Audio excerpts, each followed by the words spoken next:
Information culture. Any example of information culture? Geography. Yeah. Right. It's information that people hold to be valuable in your culture.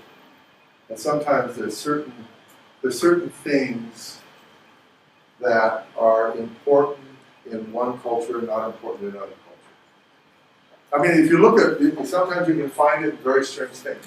In the United States, if you look at a weather report, look at weather reports in the United States, they always stop at the American border. It's like you have weather in the United States, northern United States, and southern United States, but there's no weather in Canada, there's no weather in Mexico. There's, very, very, very rarely do you get any weather reports from other parts of the world.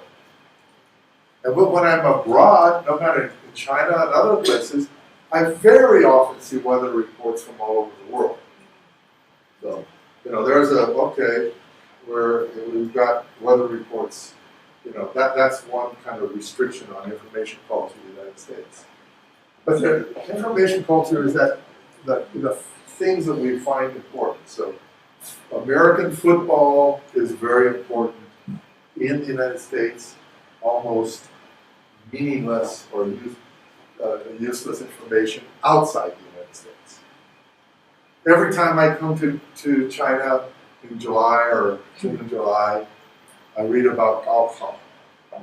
Hugely important in China.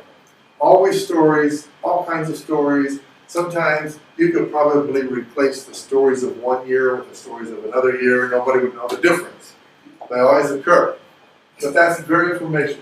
You never see anything like that, maybe in other places. This is extremely